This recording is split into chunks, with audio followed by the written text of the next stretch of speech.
Okay, so let's get underway without any further delays on our end. I have the great pleasure of introducing our guest speaker and my current colleague at the BSS this year. She is the upper intermediate Greek tutor, Dr. Eilidh Macleod. So we are delighted to have her here giving us a fantastic presentation today, this afternoon, on ancient Greek pronunciation. Just to give you a little bit of background about Eilidh, her research interests are comparative philology, dialectology, Mycenaean, and everything linguistic. So we are absolutely honoured, and certainly these are areas that I know very little about, as my students will probably attest. In fact, her doctoral dissertation from 2004 was called Linguistic Evidence for Mycenaean Epic. Wow, what a topic. That examined the elements of Homeric language which can be traced back to the Mycenaean age and beyond.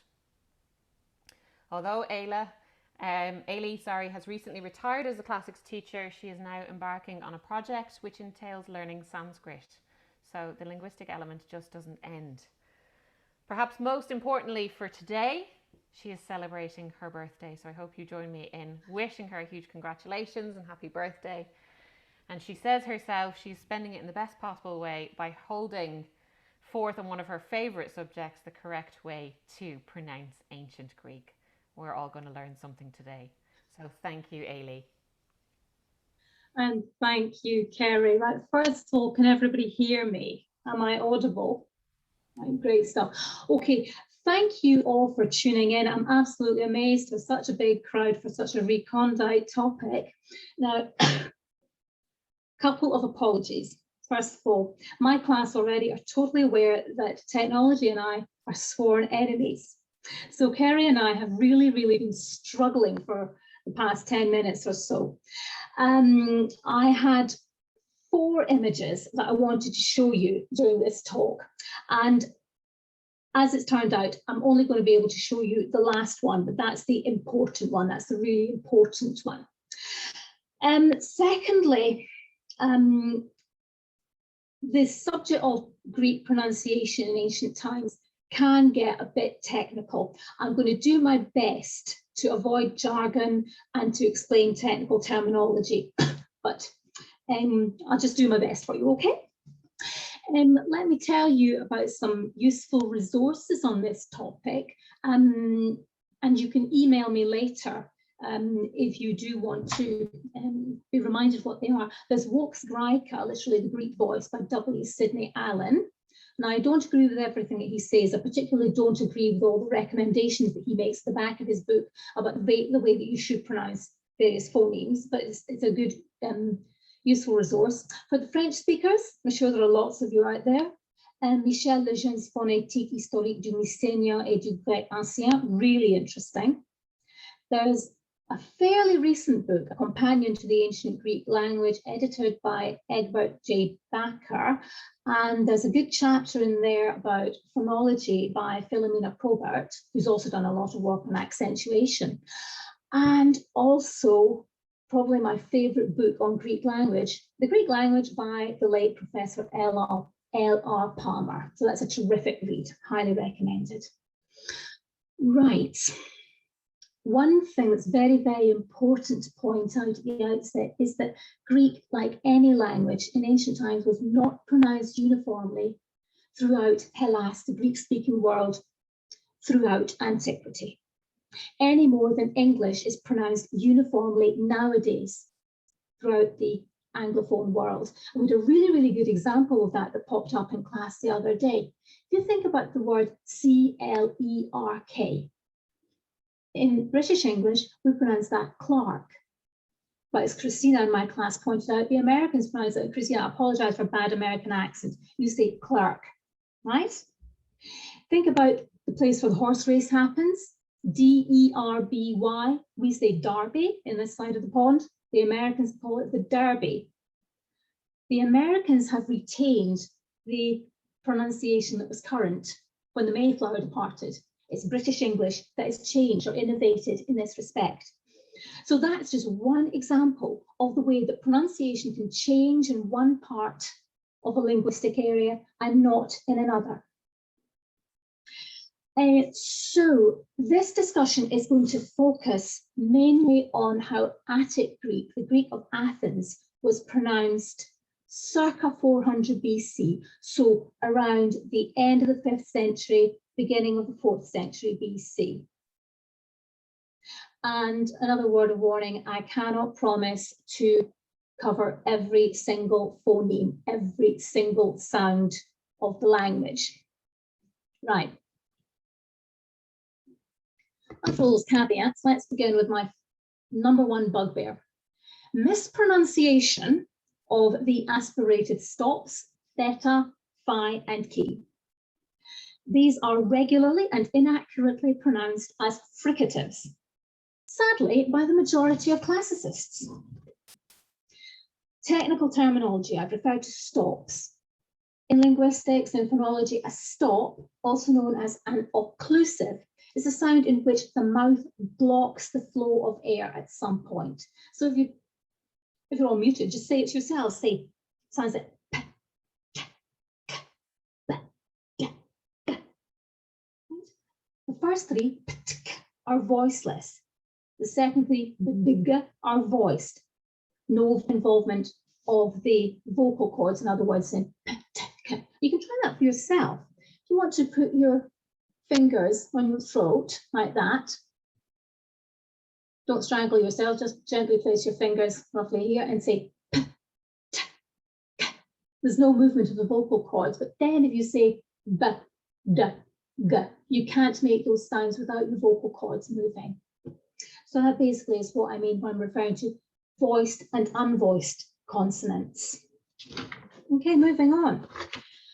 A fricative, on the other hand. Now, most people mispronounce the aspirated stops in Greek as fricatives. A fricative is a sound which is created with some friction somewhere in the mouth. So the sound h, sh, those are all fricatives. Now, the only fricative in ancient Greek is represented by sigma. So it's the s sound. Another technical term, allophone. So if you've got a letter which has got two or more pronunciations, depending on its phonetic context, depending on the sounds around it, it can have different pronunciations. So the letter S in English can be pronounced sometimes as a hissing sound, sometimes it's z. If it's at the end of a word, we've got dogs, dogs because the preceding letter is voiced. We've got cats because the preceding letter is unvoiced. That makes sense? So in Greek, sometimes sigma had a voiced sound. More of that in a bit. Right, aspirated stops then, aspirated stops. An aspirated stop is a stop. The sound is closed off at some point, which is followed by an expulsion of air. So theta was an aspirated stop, and it's pronounced like a T with a little puff of air after it, so t. Phi was a P sound with a little puff of air, so p. And ki was a k sound with a little puff of air, so k. So if we think about some very common words, right, who was the guy who masterminded the victory at Salamis? Themistocles, except to his contemporaries, he was called Themistocles. Themistocles. Feel free, because you're all muted, to repeat any of these words and see how it sounds to you. Themistocles. I can see some people are having a go. Themistocles. Okay. Think of Philippos. Philip. Philip the Great is father of Alexander, and my son is also Philip. So Philippos, not Philippos, Philippos, a lover of horses. Philippos. Ki. Christos, the anointed one. Christos, not Christos, Christos. Kilioi. Kilioi, 1,000. So in Greek, these stops are all voiceless. Voiceless aspirates, they are actually, generally speaking, the result of the Indo-European voiced aspirated stops, which are retained in Sanskrit. So parami in Sanskrit, I carry, becomes pero in Greek, pero in Latin. Right. Let's think about evidence then for what I'm telling you, evidence for pronunciation of these consonants as voiceless aspirated stops. If we go back to the Mycenaean age, something very close to my heart, have we all heard of the Linear B script? Doesn't matter too much if you're not knowledgeable about Linear B.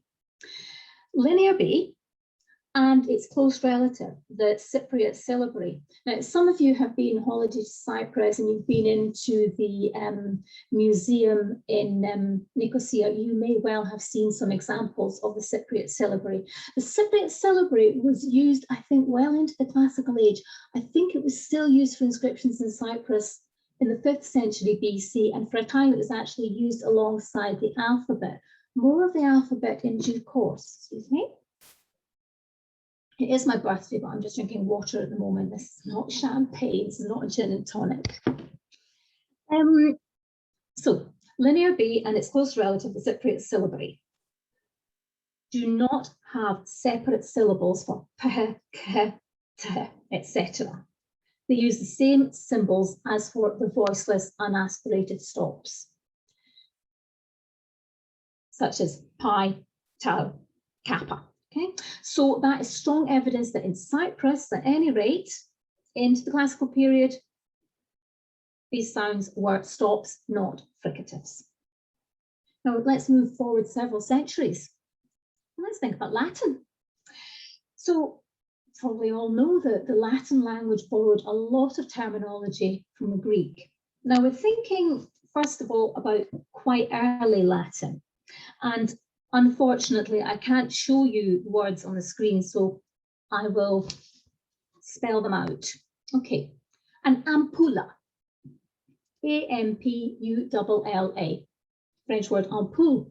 And I think it's Ampel in German, as in Verkehrsampel, traffic light. Anyway, ampulla is a diminutive of amphora, A-M-P-O-R-A. Now, those of you who are Latinists are probably quite used to seeing this word spelled A-M-P-H-O-R-A, but in early Latin, when it first appears, it hasn't got the H. So that is showing that when Latin speakers, who met lots of Greek speakers in the south of Italy anyway, when they heard the word amporios, they didn't hear a fricative, they didn't hear a f, they heard a p. So, amporios, ampora, ampulla. And then purpura, P-U-R-P-U-R-A, the colour purple. In Greek, that's purpura, pi, omicron, rho, phi, upsilon, alpha. Think about porphyry, that wonderful sort of reddish purplish marble. I think it comes from Egypt. So no H in purpura. And think about the word for incense. When it appears in early Latin, it's tus, T-U-S, genitive turus. In Greek, that's tuos, phi, upsilon, acute, omicron, sigma. Connected with the verb tuo, theta, upsilon, theta, upsilon, omega. Tuo, if you're a Hellenist, you'll know that verb meaning to sacrifice, but that is specifically making a burnt offering. Okay. Connected to the Latin word fumus. So it goes back to Indo-European dh, which appears as F in Latin at the beginning of a word, just loses its voiced aspect in Greek and becomes a th, represented by a theta. And when the name Philip first appears in Latin, Philippos was heard as Philippus, so P-I-L-I-P-U-S. Okay, all of that making reasonable sense so far. If you don't understand anything, you can go into the chat. And then there's the word calare, C-A-L-A-R-E. It means to slacken. And it's just an adaptation of the Greek verb kalao, chi, alpha, lambda, alpha, acute, omega. Okay, so when Greek words, particularly non-scholarly ones, we're going to come to erudite learned words in a bit, when non-scholarly, non-literary terms were first adapted from Greek into Latin, their Latin orthography minus the H is indicating that the Greek aspirated stops were just that. They were stops, not fricatives, particularly in the case of the letter phi. Always in early Latin, it becomes a simple P. Because Latin had the letter F available. So if Philippos had been Philippos, the Romans would have been spelling it with an initial F. Simple as that. Now, moving on a bit to later Latin, 2nd century BC onwards, still quite early in the overall scheme of Latin. So the Romans started adding an H to Greek borrowings. So Philippus becomes Philippus with a PH, Philippus. Corinth, the town of Corinth, previously written as Corinthus, gets an H, so Corinthus, still pronounced Corinthus by the Romans. Antiochus, previously spelt in Latin Antiochus, gets an H, so Antiochus, spelling which looks more familiar to us. And TUS, incense, tus, becomes THUS, tus. So the Romans were putting in an H to make these words look classier, if you like. As far as the Romans were concerned, anything Greek was always classier than anything Roman. And there was a bit of a love-hate relationship going on between the Greeks and the Romans. The Romans despised the Greeks after 146 when they'd conquered Greece. They despised the Greeks as a conquered nation, but they also really envied them. Their great civilization and culture much older than the Romans' own culture. So anyway, in their enormous respect and adulation for Greek culture, the Romans sometimes even tried to out-Greek the Greeks. They would sometimes stick in a spurious H where there was no etymological justification for it. But it did make the word look more sophisticated or erudite. So let's think about the Latin word for beautiful. Thank you, Joanna, I like that. Pulcher means beautiful, okay? Like all the people who are on the screen now, was omnes estis pulcherami, out pulcherami. But I'm going to talk about Greek, not Latin. So I think you will find this adjective in Plautus, spelled P-U-L-C-E-R, but usually when we find it in Latin, it's got an H, P-U-L-C-H-E-R, trying to make the word look more Greek. Now, pulcher is a high register word, it's a literary word. If it were an everyday conversational colloquial word, it would in fact have survived into the modern Romance languages, but the word that survived is bellus, bella, bellum. Ovid does a pun on it, bella puella, and it's confused, it's put somewhere near bellum or war, not to talk about Ovid. So another word that the Romans took over is tropion. Right, a tropion, a trophy for the Greeks, that was a sign that they'd set their enemy fleeing on the battlefield. Right, tropion is from trepo, I turn, okay? So you cause the enemy to turn around and flee, and you set up a tropion to symbolize the fact you've made the enemy turn around and run away. So in Greek, it's spelt tau, rho, Omicron, acute, pi, alpha, iota, Omicron, mu, tropion. Now that comes into Latin as tropium. When it first appears in Latin, it's tropium without an H. But at some point, somebody sticks in an H there to make it look even more Greek than it actually is. So that's why we have trophy husbands and trophy wives. If anybody has got such a one in their life, I don't know. And we've got sports trophies and things like that.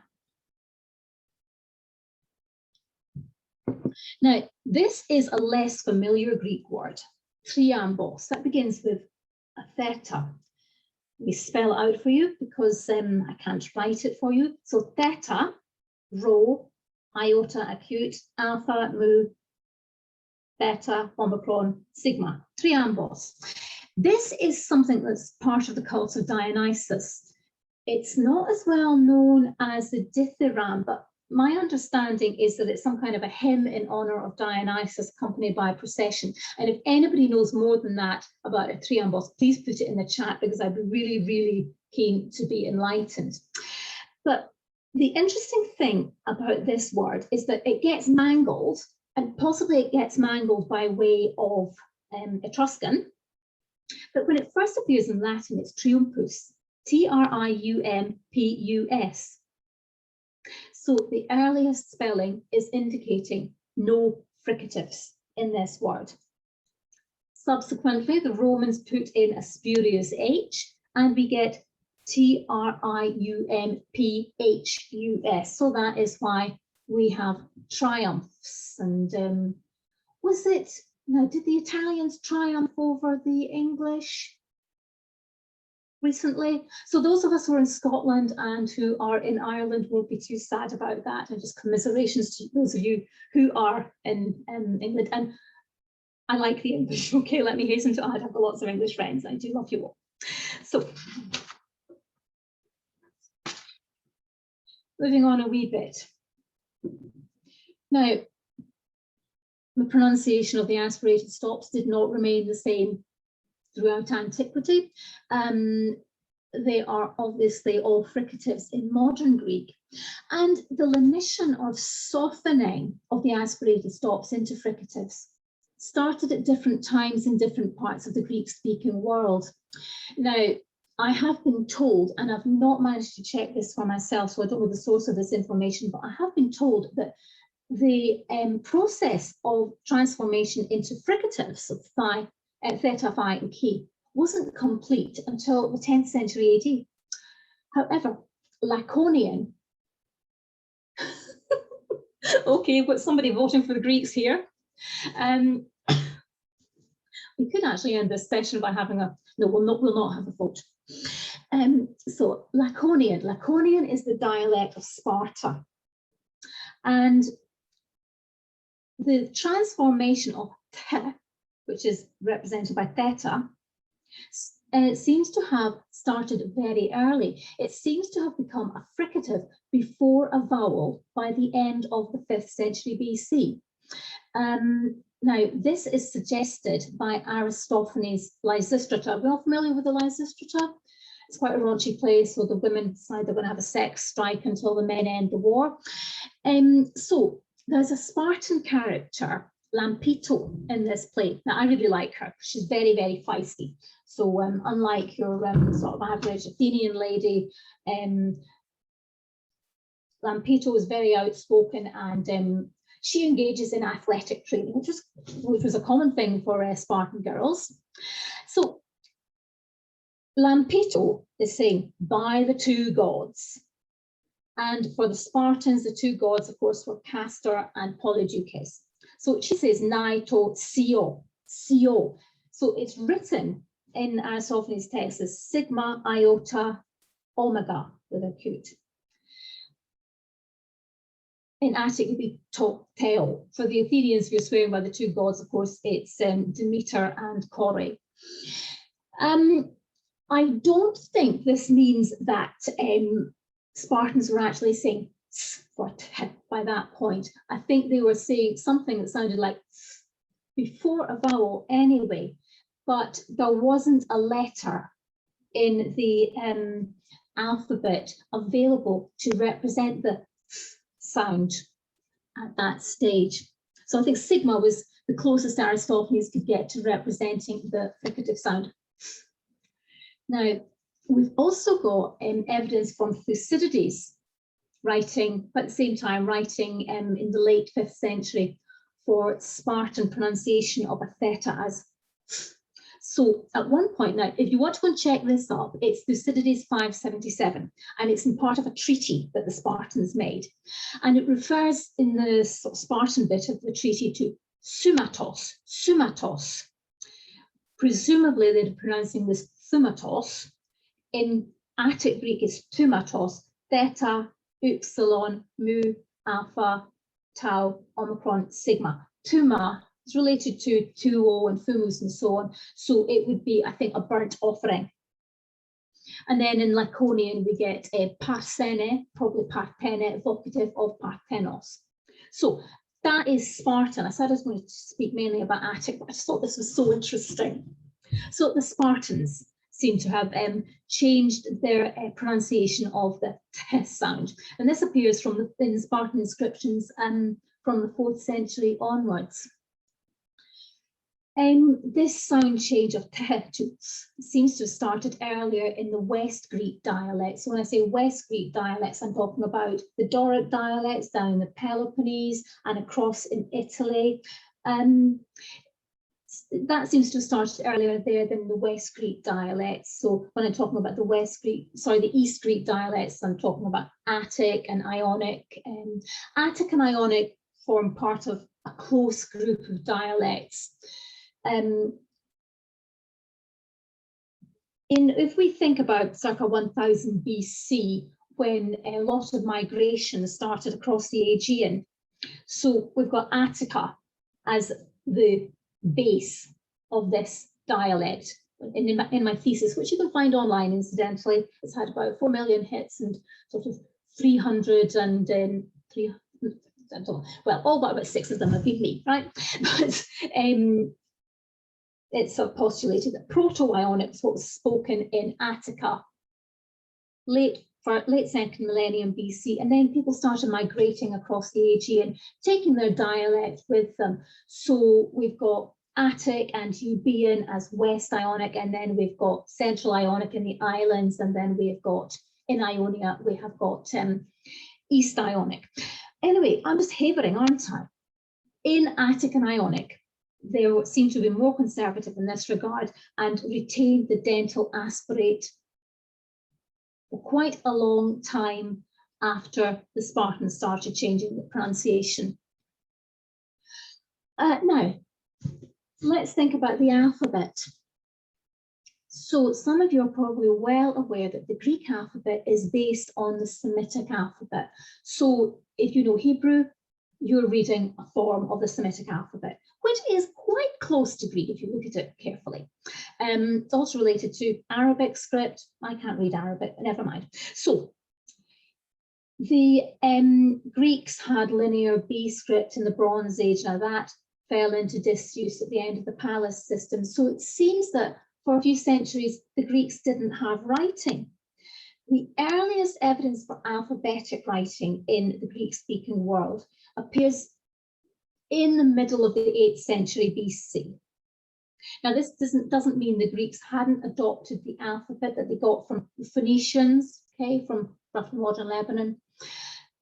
It doesn't mean the Greeks hadn't got the alphabet prior to circa 750 BC, just that there is no evidence for it.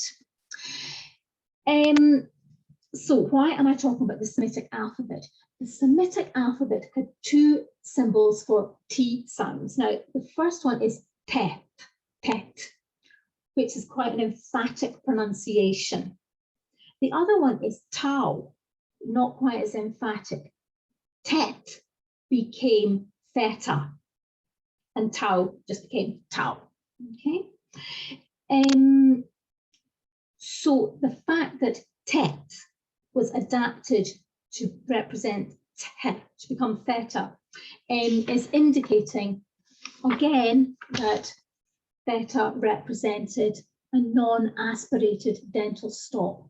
However, the Semitic alphabet didn't have letters which readily lent themselves to represent the Greek labial and velar aspirated stop. So by labial aspirated stop, I mean p, which became phi, and the velar aspirated stops, which became ki. In early alphabetic inscriptions, these sounds actually are represented by pi plus the sound for the aspirate, or kappa plus the sign for the aspirate. Now, the sign for the aspirate, which is just h, was eta at that stage, and eta eventually becomes a long vowel, e. More about eta in a bit. Presumably, we're not going to run out of time. Kerry, could I just ask you to unmute and tell me how much time I have got? You still have, well, we're due to schedule, scheduled to finish at 5:15. Okay, well, I'll keep rabbiting on for a bit more. As long as we have time for a few questions at the end, that's the main thing. Well, the aspirated stops are the most important thing. They really are, because my group will know how irate I get if people mispronounce them. Anyway, moving on swiftly, because we've got a symbol that represented t. This led quickly to the creation of a sign for p. So phi was invented, it quickly became widespread, and there were a few variants for k. So in the old Attic alphabet, the sign that was used for k was k, the cross. That was x in the Western alphabet, so that's why it's an X in Latin. And that, there were various other symbols depending on local scripts that were used for k. Right. Okay, enough on aspirated stops, because I want to move on to something else that causes a bit of confusion in my experience, and that's the letter zeta. In the classical Attic, that's pronounced as in English wisdom, zd. Okay, so just think about this. Some of you are possibly using a textbook called Athenasda. That's a combination of Athenas, accusative plural, and de, this little particle, de. It's different from the men and de particles. This is called allative de, so it expresses direction towards. So if you combine it with Athenas, you get Athenasde. Right, that's what I mean about sigma sometimes having the allophone z, Athenasde. And turasde, some of you may have seen the formation turasde. Turas, doors, accusative plural, plus de. So towards the doors, doorwards, that is outside. Right? You're going turasde, you're going outside. In most dialects, and that includes Attic, a nasal, a sound like n, disappears before a sigma. So if you've got a formation like sustasis, literally standing together, placing together, that's soon plus stasis, the nu disappears. This was not a nice sound for most Greek speakers, but the nu remains before a stop. So if we got formations like sus dux and sus den, that indicates that the sound immediately following the nasal was a fricative, not a stop, de. So we could presumably have had sun dux, but we don't, because the first element of that combination is ats, so sus dux, something joined together. A sequence z, a lot of people say things like Zeus, when in fact it's Zeus. A sequence like z would have been isolated in Greek. It had no other affricates. When I say an affricate, technical term, it's a combination of a stop plus a continuant or a fricative. So like modern Greek tzatziki, like German Zeit, and so on. Ancient Greek didn't have that, nor did it have an isolated z phoneme or sound. But in the zd sequence, wisdom, Zeus, there's a parallel in the combination sigma beta. So think about this, the island of Lesbos and the verb spenumi. Spenumi means to quench, to put out as in a fire, gives us asbestos. Moving on to another thing that causes confusion, so-called long diphthongs. Long diphthongs, I was asked about earlier today, you get them in the dative singular. So alpha with an iota subscript, eta with an iota subscript, omega with an iota subscript. So te agorai, en te agorai, in the agora, and en te thalasse, in the sea, toi theoi, to or for the god. Right, I have to say here that long diphthong is a bit of a misnomer because, of course, all diphthongs are long. Everybody's familiar with the term diphthong, aren't you? It's basically when two vowels come together to form one syllable. Right, modern texts of Greek tend to follow the Byzantine practice of writing iota subscript, but this is very late, and lots of modern editors are now printing the Longbow with the iota adscript right next to it. And that's what you find in ancient inscriptions. In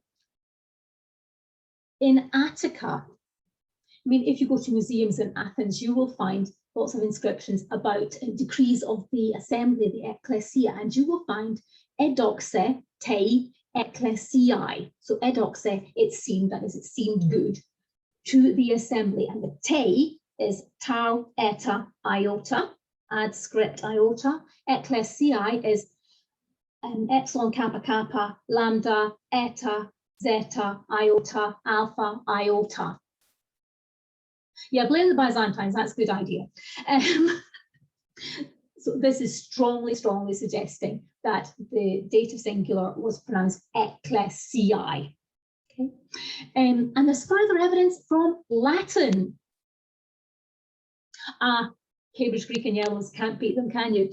Think about the word Trigoidos, a tragic poet such as Aeschylus. When that word comes into early Latin, the middle vowel is written as a diphthong, O-E, Trigoidos. Same with comoidos, comoidus in Latin. So that is strongly suggesting that when these words were borrowed, the omega iota was a diphthong. Later borrowings, such as rhapsodus, don't have a diphthong in the middle syllable, or melodus. And that suggests that the central vowel was no longer pronounced as a diphthong by the 2nd century BC anyway. But we're looking at classical pronunciation around 400 BC. Right, okay, now this is quite good, and I'm really sorry that I'm not able to show you any slides at this point. There does seem sometimes to be a bit of confusion about the letter eta and the digraph epsilon iota. Right, eta in the classical period pronounced e. Epsilon iota pronounced a. Now, in certain circumstances, in earlier Attic Greek, so over the course of the 5th century BC, the pronunciation of what appears as epsilon iota earlier in the 5th century, it was pronounced as a true diphthong, a. Over the course of the 5th century, it seems to have changed to a pure vowel, a. Now, I know that a lot of you who are listening are from England, and you'll probably be speakers of RP, received pronunciation, and it may well be that you don't use in your idiolect, in your personal pronunciation, the pure vowel a. As I'm a speaker of Scottish Standard English, it's very easy for me to hear the difference between a and a. Right? But by the end of the 5th century BC, Attic doesn't seem to have had the sound a.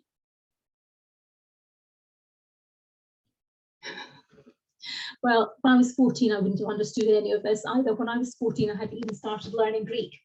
I barely started learning Latin. The pronunciation of eta, though, is very, very clear. And this is what I would really like to show you, because in fragments of Attic comedy, we've got sheep saying bear, bear.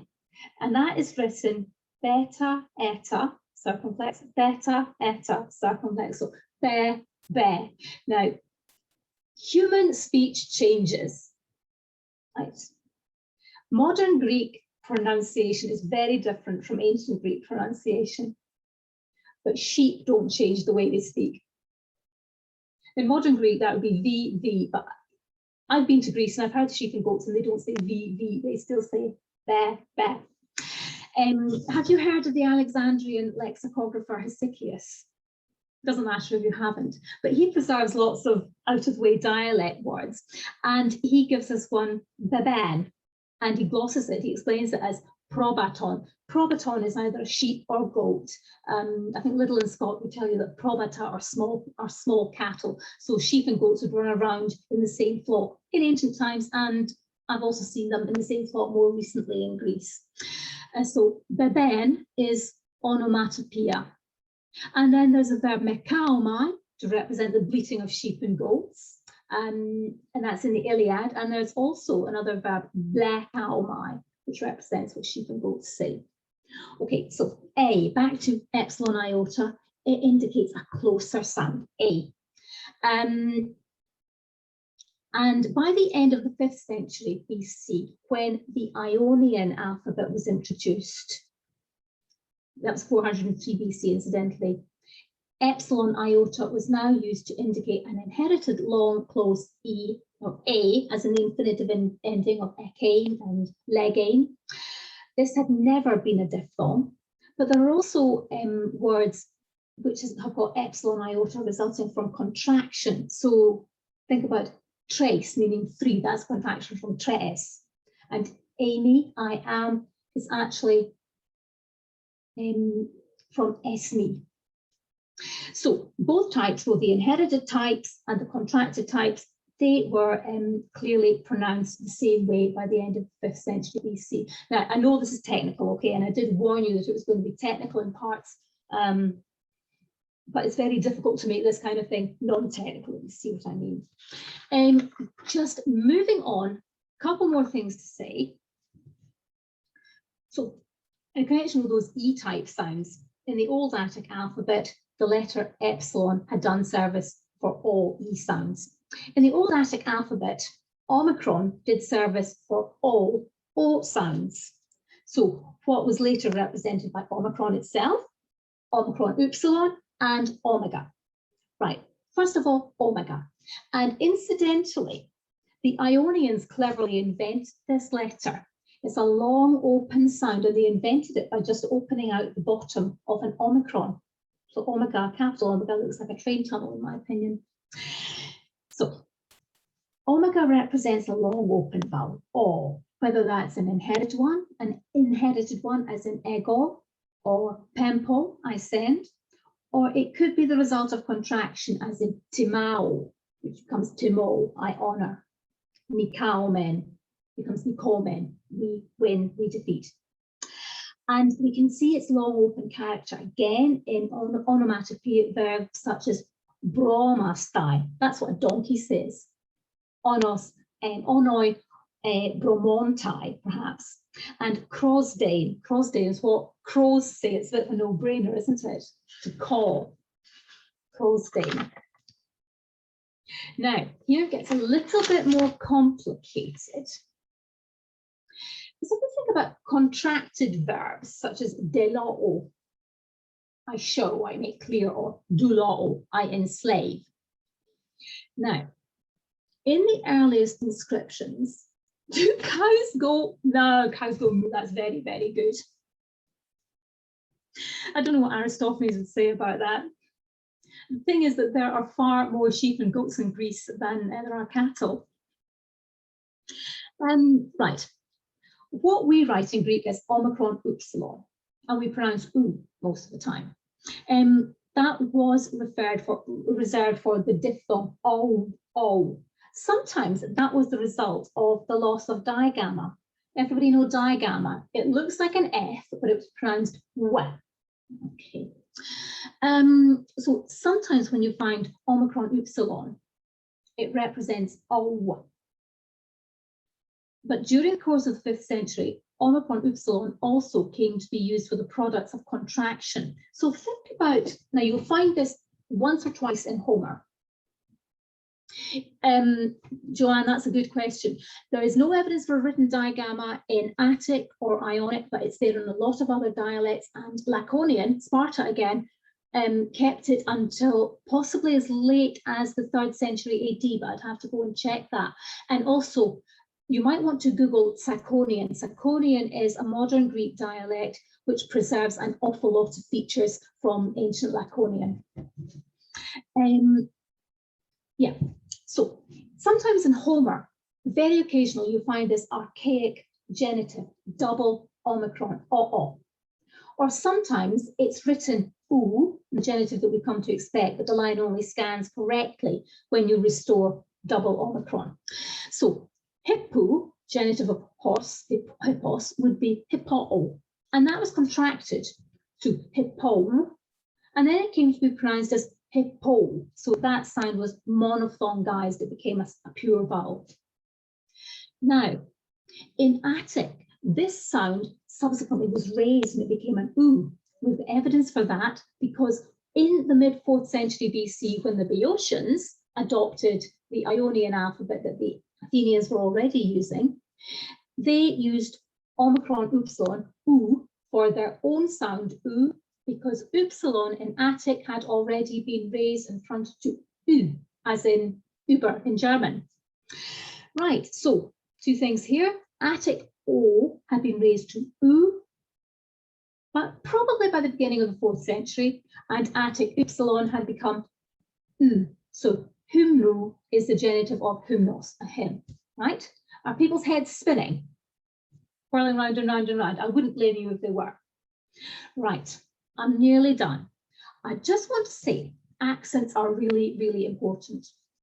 Accents were invented. Why are you screwing up your face, Kerry? Accents are your friends, as my group knows. Accents were invented in the 3rd century BC in Alexandria by a scholar called Aristophanes. Nothing to do with the comic poet or playwright, but Aristophanes of Byzantium, a scholar who was active at the library in Alexandria. Now, he invented accents as a pronunciation aid for people learning Greek.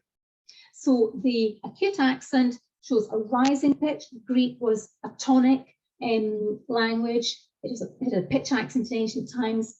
A circumflex is a rising tone followed by a falling one, and a grave, which can only appear on the last syllable of the word, is a cancelled out acute. So it's either a falling pitch or no change in pitch at all. Now, accents are really, really useful to help with pronunciation, but there's no time to go into that.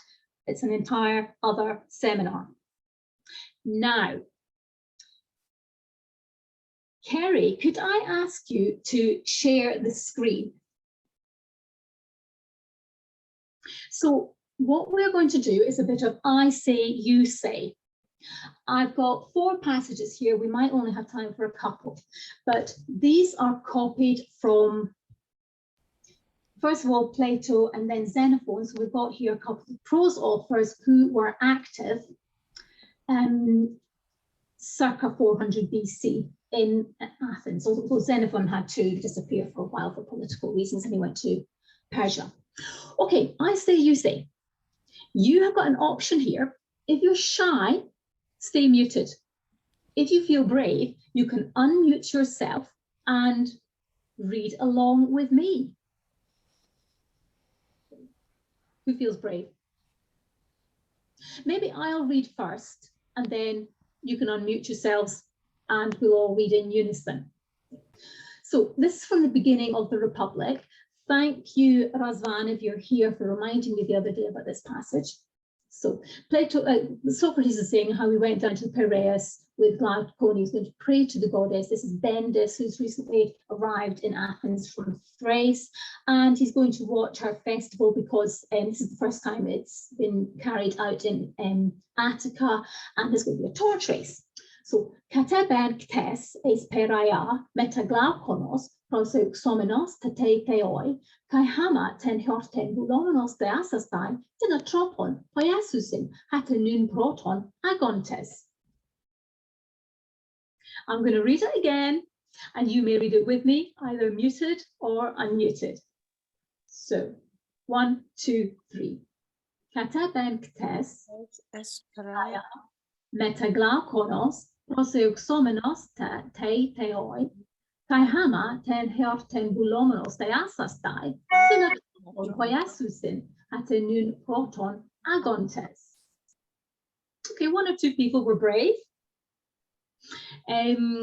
I think we've just got time to do number 2, though. Now, this is the most famous passage of Xenophon.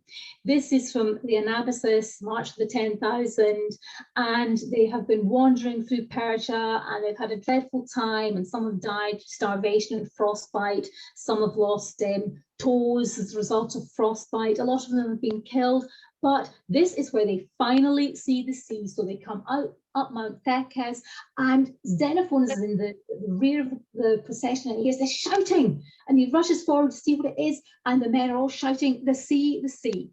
Okay, listen and then repeat. Edoke de meis donti enai toi xenoponti, kai anabas et pippon, kai lucion kai tu sepeas analabon paraboete, kai taka de akusu si bon ton ton stratio ton, talata, talata. Everybody knows that bit, don't they? Okay, if you feel brave, unmute. If you don't feel brave, just repeat to yourself. 1, 2, 3. Edoke de meis donti enai toi xenoponti, kai anabas et pippon, kai lucion, kai tu sepeas analabon paraboete, kai taka de aku si bon ton ton stratio ton, talata, talata. So well done to the people who were brave enough to unmute. I really think that will do. Unless anybody wants to take issue with anything I've said, quite apart from the fact it's all very complex. Thank you so much, Eilidh. I'm going to give us maybe just 5 minutes. I know we started late, but if we could just have 5 minutes if anybody wants to ask any questions. Maybe you can pop them into the chat box and we can read them out. Or Keith, I can see Keith has his hand raised. Would you like to ask something? Go on, Keith. Hello. Maybe it was meant to be a clap. Am I unmute? Am I unmute? No, there you go. You're with us, Keith. Welcome. I was trying to find myself. It's a question about, the problem with the aspirated and unaspirated stops. Stops, yeah. Yeah, and sorry, yeah, I was trying to turn my camera on, but I can't. So I think one of the problems is about trying to do this is that most people are incapable of pronouncing the unaspirated stops. So they actually pronounce everything as aspirated stops, yeah. And you lose the distinction because it's not something that native English speakers can really do. Yeah. You're absolutely right. You are absolutely right, because if you, as an English speaker, make the sound t, it's not actually a proper dental. Most of us pronounce the sound t, and I'm doing that now. It's an alveolar, so your tongue is actually touching the ridge behind your teeth, the alveolar ridge. You just have to make a really big effort, I think, and there's no excuse for not making an effort. But yeah, you're right. It's challenging for English speakers, but why not make the effort? I know for French speakers, there is no difficulty in pronouncing theta as a stop because the French don't have the sound in their own language. I really like Pavlina's comment. Pavlina could read, but it would be cheating. Of course, it wouldn't be cheating, Pavlina, unless you were to read it as if it were modern Greek. Can I ask something, Eilidh? Is there anything you would recommend for students to practice these real sounds of ancient Greek? I know I've been getting questions, even in my beginner's class. Is something now, they can look to as a resource?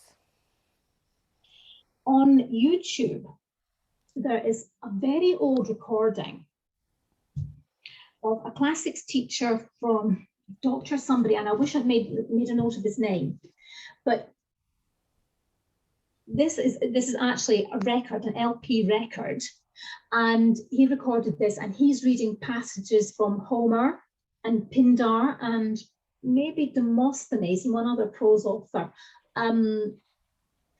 Perhaps if you to go into Google and you just look for classical Greek pronunciation under videos, but there definitely is something there.